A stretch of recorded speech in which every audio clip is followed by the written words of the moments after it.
Olá pessoal, tudo bem? Esse é o nosso segundo vídeo que fala acerca da teoria do arrebatamento da igreja pré-tribulacionista, ou a teoria pré-tribulacionista do arrebatamento da igreja. Nós já falamos, demos uma breve introdução acerca do que é o pré-tribulacionismo, dentro do seu conceito, dentro da sua visão com relação ao arrebatamento da igreja, e falamos de alguns argumentos que são importantes com relação a isso. Eu te convido a assistir o primeiro vídeo que traz todo esse relato que nós estamos falando. Agora em seguida nós vamos falar qual é o propósito da 70ª semana de Daniel para os pré-tribulacionistas, ou seja, aqueles que acreditam que a igreja será arrebatada, transladada, raptada ao início, ou seja, antes de iniciar a tribulação ou o período tribulacional, que vai durar 7 anos, 3 anos e meio, princípio de dores, e depois mais 3 anos e meio, conhecido como a grande tribulação. Um período total de 7 anos antes da famosa batalha do Armagedon, da volta de Cristo visível, que é diferente do arrebatamento da igreja para nós pré-tribulacionistas. O arrebatamento da igreja é uma coisa, a segunda volta de Cristo é outro episódio distinto, que vai ter um intervalo de 7 anos entre os dois episódios relatados na palavra de Deus. Qual é o propósito da 70ª semana, dentro disso que resumidamente nós passamos para você? Quando nós falamos da 70ª semana, nós estamos falando do período tribulacional, que é conhecido lá em Daniel 9 como a semana 70 de Daniel, ou 70ª semana de Daniel. As escrituras indicam que existem 2 propósitos principais a serem cumpridos nesse período tribulacional, ou semana 70, 70ª semana de Daniel 9. O primeiro propósito está declarado lá em Apocalipse 3:10. A Bíblia diz: porque guardaste a palavra da minha perseverança, também eu te guardarei da hora da provação que há de vir sobre o mundo inteiro, para experimentar os que habitam sobre a terra. Então, independente de quem participará desse período de provação, há várias outras considerações importantes neste versículo. Primeiramente, vemos que esse período tem em vista aqueles que habitam sobre a terra, e não a igreja. Ou seja, a mesma expressão ocorre em Apocalipse 6:10, Apocalipse 11:10, Apocalipse 13:8 e em vários episódios de Apocalipse. Ou seja, na sua utilização, João oferece não uma descrição geográfica, mas sim uma classificação moral. Tilson, Thiesen, esse teólogo, descreve o seguinte: ele diz assim: a palavra habitam, usada aqui, que no grego é katoikel, é forte e é usada para descrever a totalidade que habitava em Cristo, lá em Colossenses 2:9. É usada também para a moradia permanente de Cristo no coração do crente, em Efésios 3:17. E dos demônios retornando para obter posse absoluta de um homem, lá em Mateus 12:45 e Lucas 11:26. Ela deve ser diferenciada da palavra oikeo, O-I-K-E-O, que é um termo geral para habitar, e de paroikel, que tem a ideia de transitório, de um transitório visitar. Então Thayer, que é um especialista nas línguas originais, principalmente do grego para o inglês, destaca que o termo katoikel inclui a ideia de permanência. Dessa maneira, o julgamento referido em Apocalipse 3:10 dirige-se aos habitantes da terra daquele dia, aos que se estabelecem na terra como se fossem sua verdadeira casa, ou seja, aqueles que se identificam com o comércio e com a religião desta terra.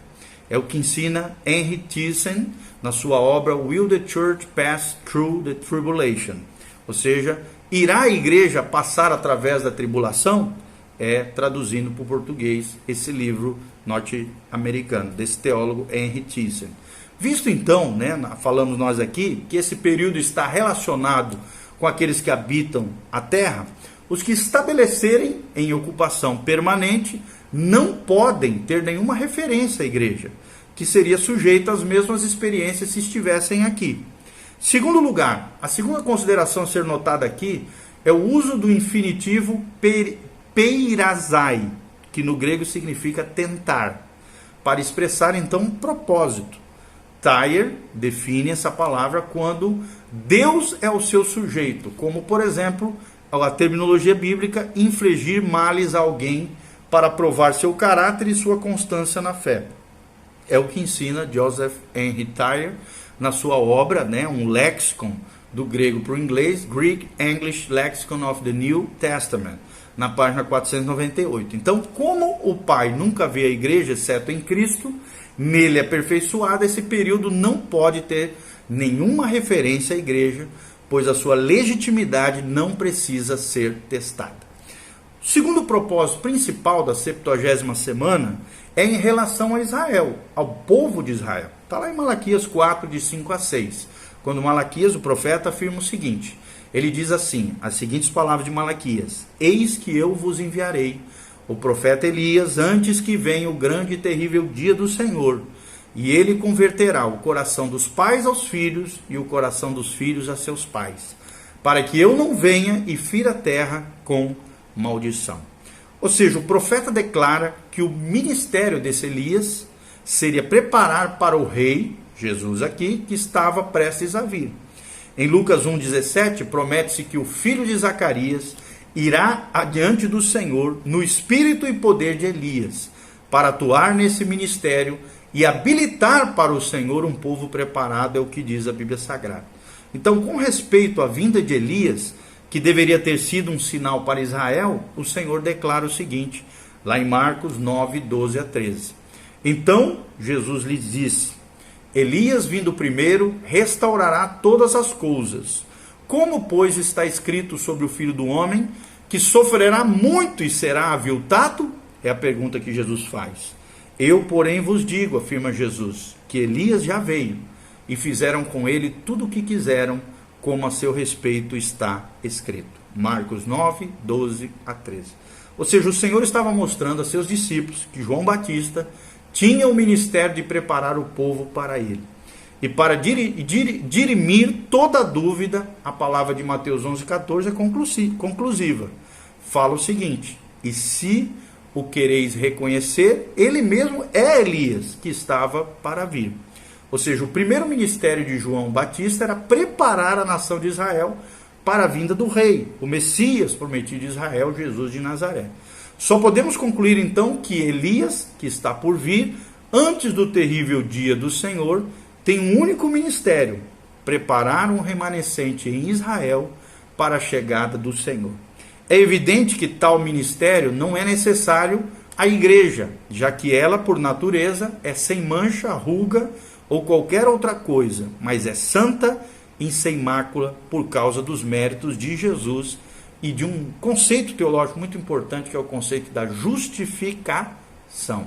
A ação de Deus de declarar os seus filhos, o seu povo, que colocam a fé nele, a justiça imputada em nós através da fé em Cristo Jesus, o seu Senhor. Então, esses dois propósitos, a aprovação dos habitantes da terra e a preparação de Israel para um rei, aqui uma referência a Jesus, não tem nenhuma relação com a igreja. E essa é a evidência complementar de que a igreja não estará na 70ª semana.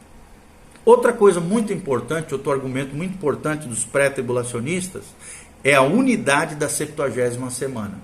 Nós devemos observar, com base nessas três considerações precedentes, que está em vista toda a 70ª semana de Daniel 9:27, descrita e prevista na profecia.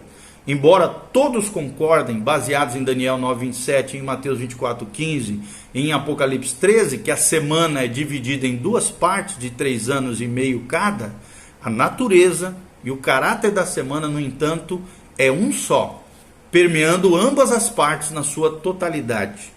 E é impossível admitir a existência da igreja na semana como uma unidade, e ainda mais impossível adotar a posição de que a igreja, embora isenta da parte da 70ª semana, poderá estar na sua primeira metade, pois a sua natureza é a mesma do começo ao fim desses 7 anos tribulacionais. Ok? Então a impossibilidade de incluir a igreja na última metade torna igualmente impossível incluí-la na primeira parte da tribulação ou princípio de dores, pois embora as escrituras dividam o período da semana, não fazem distinção a respeito da natureza e do caráter das duas partes, princípio de dores e a grande tribulação, cada período com 3 anos e meio, totalizando no total 7 anos de um período que a gente chama de 70ª semana de Daniel 9, ou período tribulacional, ok? Outra coisa muito importante, outro argumento pré-tribulacionista, é a natureza da igreja, da própria igreja em si. Devemos observar cuidadosamente certas distinções entre a igreja e Israel, claramente demonstradas nas Sagradas Escrituras, mas muitas vezes negligenciadas nas análises em questões. Primeiro, existe uma distinção entre a igreja professante e o Israel nacional. Devemos notar que a igreja professante é composta por aqueles que fazem a profissão de fé em Cristo. Para alguns, essa profissão baseia-se na realidade, mas para outros não há nenhuma realidade realmente espiritual. Esse último grupo entrará no período tribulacional, pois Apocalipse 2:22 indica claramente que a igreja professante não salva experimentará a ira como castigo de Deus. A participação no grupo denominado Israel Nacional baseia-se no nascimento físico, na ascendência, na herança natural de Israel. E todos os que pertencem a esse grupo e não forem salvos e removidos pelo arrebatamento, confiando em Cristo Jesus, se estiverem vivos no momento do arrebatamento, serão, com a igreja professante, sujeitos à ira da tribulação de Deus sobre a terra. Em segundo lugar, existe uma distinção entre a igreja verdadeira e a igreja professante, ou seja, entre a igreja nominal e a igreja real de Deus. A igreja verdadeira é composta por todos os que nesta era receberam Cristo como Salvador. Ao contrário disso, temos a igreja professante, só de boca para fora, composta por aqueles que fazem profissão de aceitar a Cristo, sem realmente obedecê-lo e recebê-lo de verdade. Apenas a igreja verdadeira será arrebatada. Em terceiro lugar, existe uma distinção entre a igreja verdadeira e o Israel verdadeiro ou Israel espiritual. Antes de Pentecostes existiam indivíduos salvos, mas não existia igreja, e eles faziam parte do Israel espiritual, não da igreja. Depois do Pentecostes, Atos 2, e a partir de aí, até o arrebatamento encontramos a igreja, que é o corpo de Cristo, mas não encontramos mais o Israel espiritual. Ou seja, depois do arrebatamento não encontramos a igreja, mas novamente um Israel verdadeiro ou espiritual. Essas distinções devem ser claramente consideradas. O arrebatamento, prestem atenção, não retirará todos os que professam fé em Cristo, mas apenas os que tenham nascido de novo e recebido a sua vida, a vida de Jesus revelada nas suas rotinas diárias de obediência à palavra de Deus e à guiança do Espírito Santo. Lembre-se que diz Romanos 8, só são filhos de Deus aqueles que são guiados pelo Espírito Santo de Deus, aqueles que não vivem na carne, mas vivem sim no Espírito, é o que ensina Romanos capítulo 8, o famoso capítulo da vida no Espírito do apóstolo Paulo em Romanos capítulo 8. Então a porção descrente da igreja visível, professante, junto com os descrentes da nação de Israel e as demais pessoas, entrará sim no período tribulacional, nos juízos de Deus, os cálices da ira de Deus e todo esse dia de angústia, de dor, de sofrimento que acontecerá no período tribulacional sobre a terra. Em primeiro lugar, dentro disso que nós estamos falando, já que a igreja é o corpo do qual Cristo é o cabeça, Efésios 1:22, Efésios 5:23, Colossenses 1:18, é também a noiva de Cristo, 1 Coríntios 11:2, Efésios 5:23, é o objeto do seu amor, Efésios 5:25, é os ramos dos quais ele é a videira e a raiz, de João 15:5, o edifício do qual ele, Jesus, é a base e a pedra angular, de 1 Coríntios 3:9, Efésios 2:19 e 22, existe entre o crente e o Senhor uma união e uma unidade mística, espiritual, extraordinária e perfeita. Ou seja, o crente não está mais separado dele, mas é trazido para perto dele, através da fé e da obediência à palavra de Deus. Se a igreja estiver na 70ª semana, estará sujeita à ira, ao julgamento, à indignação que caracterizam esse período tribulacional. E por causa da sua união com Cristo, ele, Jesus, da mesma maneira estaria sujeito ao mesmo castigo. Isso é impossível, de acordo com 1 João 4,17, pois ele, Jesus, não pode ser julgado novamente. Visto que a igreja foi aperfeiçoada e liberta de tal julgamento, você pode conferir em Romanos 8,1, João 5,24 e 1 João 4,17. Se ela fosse novamente sujeita a julgamento, as promessas de Deus não teriam efeito e a morte de Cristo seria ineficaz, coisa que nós sabemos teologicamente que não é. A obra de Cristo na cruz foi eficaz. Quem ousaria então afirmar que a morte de Cristo falhou no cumprimento do seu propósito?